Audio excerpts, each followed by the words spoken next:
My name is Perl Ncube. I work as a lay counselor at the Holy Cross Hospice in Gaborone, Botswana. My job description is to facilitate teen clubs and kids clubs, also to provide basic assessment and basic counseling to OVCs, orphans and vulnerable children. I also help in mobilizing the community about issues surrounding HIV and AIDS.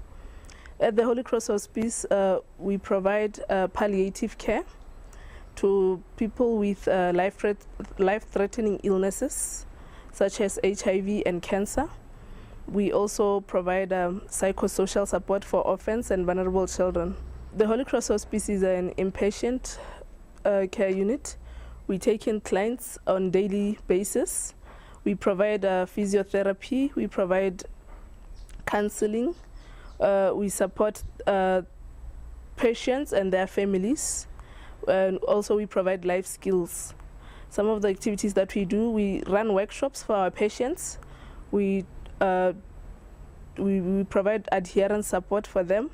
We also mobilize the community on issues of HIV, the prevention. We work with local clinics, hospitals, and other stakeholders and other non-governmental organizations in trying to improve the knowledge about HIV in families and in communities. HIV/AIDS is still a major problem in Botswana, as people are still afraid of being stigmatized by the community, by their family members. People still think when somebody's got HIV is a bad person, or is because they have been sleeping with a lot of partners. So at the Holy Cross Hospice, we try we're providing life skill workshop, health education, adherence support. We bring in people in the community together. We teach them about HIV and AIDS issues, how to prevent it, how to care for somebody who's got HIV.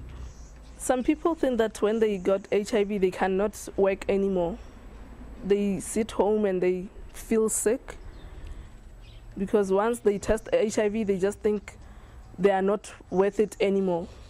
They think that they cannot work anymore. They think their responsibilities now, they cannot take responsibilities of their families.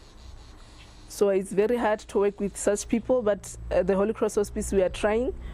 We provide counseling for such people. But at the Holy Cross Hospice, we try and bring back their self-dignity. We try and bring back their hope. We give them strength. We empower them to still care for their families. We also empower those families to support their sick ones, or to support their member of the family. Because in Botswana, people still think that if you have HIV, you are not the same person anymore. People still don't share things with you. People don't feel free when you are around. So we try and bring those people together. We try and teach them how somebody can survive, how somebody can live longer with HIV. So some of the challenges that we are having with the patients here is defaulting from their medications, and also stigma, which is making some of our patients not to come to the center and receive our services. If I can give an example about a case that we are having right now, a 17-year-old girl who tested positive, but she got it through her mother. She's still stigmatized at home by the grandmother, her siblings, and the cousins, just because it's HIV. They don't even support her. They just call her the HIV girl. Even she gets separate food from the others. She washes her plate separately because of her status. But we've been trying to talk to the parents. They've been going through counseling. Her sisters and her aunts, they've been seeing a counselor and a psychologist at the Baylor Clinic in Marina. I think with the stigma issue also, some of the patients are being stigmatized in the communities because people still don't understand what HIV is, or people still think when somebody has got HIV is going to die soon. Yeah, so some of the patients are defaulting also from their medication because of the same issue of stigma. But we are working hard to support them. We have workshops. We teach them about the importance of adhering to their medication. We even talk to their caregivers and their children, and also we support them so they can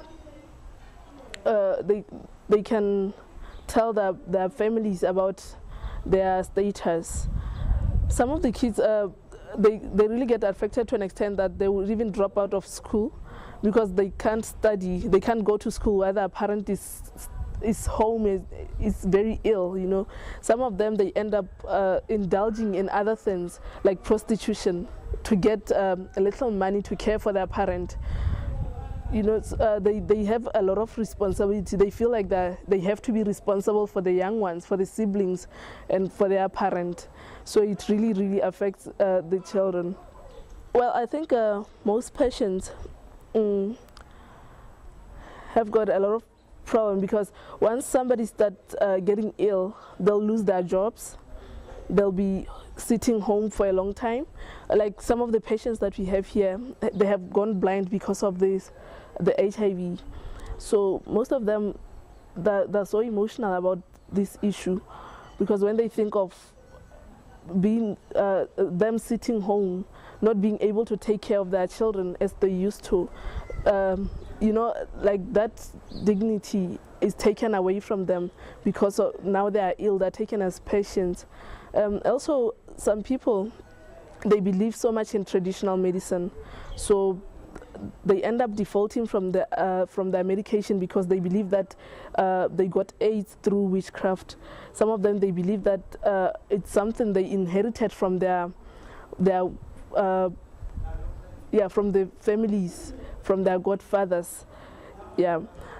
So the hospice is trying so hard to enroll these patients in our program so that we can care and support for them. We provide counseling for them, though it's still difficult to turn somebody's mind, especially when somebody believes in this traditional medicine thing.